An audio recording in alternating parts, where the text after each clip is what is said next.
Ibnu Abbas radhiyallahu anhu menceritakan, dulu ada seorang laki-laki yang bernama Barseso. Dia adalah ahli ibadah, tidak pernah melanggar perintah Tuhan, tidak pernah melakukan maksiat sedikit pun. Dirinya beribadah di tempat ibadahnya selama 70 tahun, tanpa henti, tanpa keluar dari tempat itu. Iblis yang mengetahui tentang Barseso, mereka ingin menggoda dengan ilmu rekayasanya. Hingga suatu waktu, iblis mengumpulkan para pembesar setan.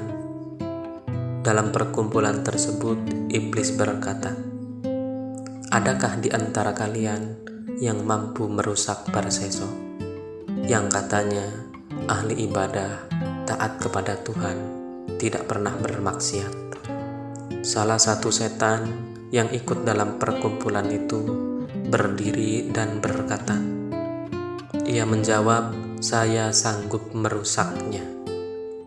Di hari yang telah ditetapkan, kemudian setan itu dengan lengkap mengenakan pakaian layaknya seorang ulama berangkat menuju tempat ibadahnya Barseso.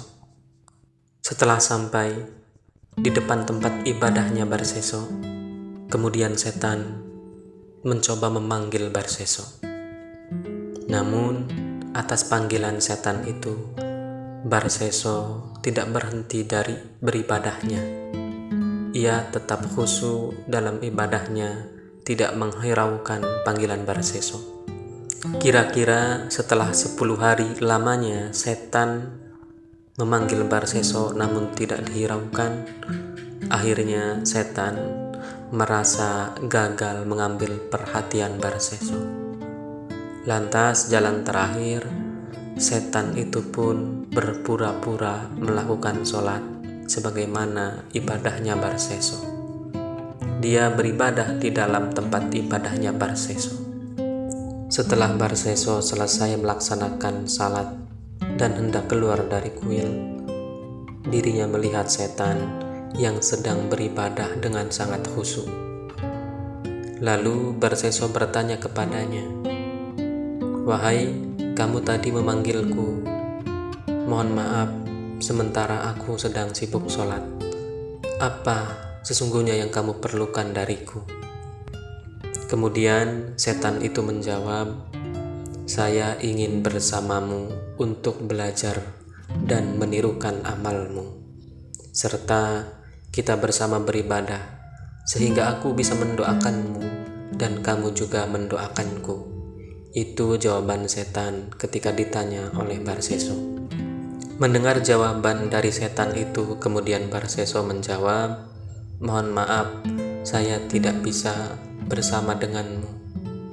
Barseso kemudian meninggalkan setan itu. Meski setan sudah 2 kali tidak dihiraukan oleh Barseso, namun setan tetap gigih dengan usahanya dalam mengambil perhatian Barseso. Kemudian setan itu pun ikut beribadah di belakang Barseso.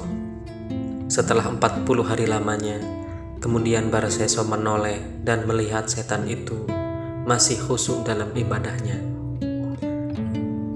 Setelah selesai, kemudian Barseso bertanya kepada si setan, "Wahai kamu, apa sesungguhnya yang engkau butuhkan?" Kemudian setan menjawab, "Saya hanya ingin kamu memberi izin kepadaku untuk naik ke tempat ibadahmu bersama." Karena kegigihannya, pada akhirnya Barseso memberikan izin kepada setan untuk bisa beribadah di tempat ibadahnya bersama. Mereka beribadah tanpa henti, kecuali setelah 40 hari lamanya, atau bahkan baru berhenti setelah 80 hari lamanya beribadah. Melihat kesungguhan sosok setan ini, kemudian Barseso merasa kagum kepadanya. Setelah sekian lama, mereka berdua beribadah bersama. Pada suatu hari, setan meminta izin kepada Barseso.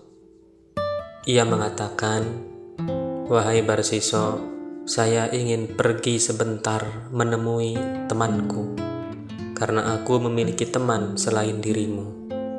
Mendengar permintaan izin dari setan, kemudian Barseso mengizinkannya.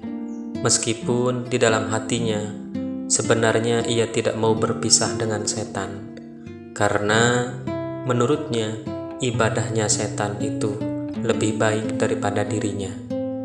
Dan singkat cerita, mereka pun berpisah. Sebelum berpisah, setan pernah mengajari doa-doa kepada Barsiso. Di antara doa-doa itu adalah doa untuk menyembuhkan orang sakit dan orang gila. Setelah setan pergi meninggalkan Barsiso dari tempat ibadahnya, kemudian setan menemui seorang perempuan dari Bani Israel yang sedang sakit parah. Lalu setan berkata kepada keluarga dari perempuan yang sedang sakit itu. Setan mengabarkan tentang Barseso.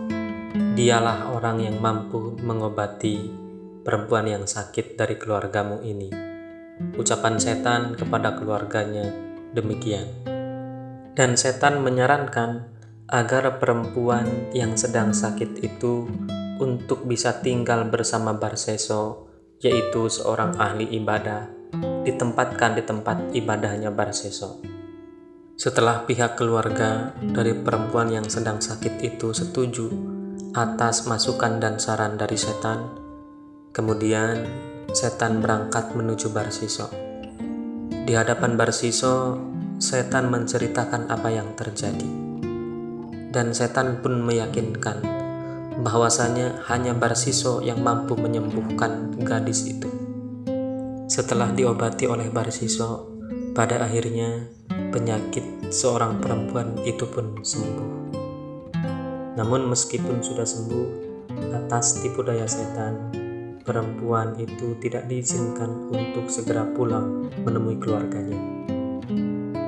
Tipu daya setan menginginkan seorang gadis itu tetap ditempatkan di dekat Barsiso di tempat ibadahnya.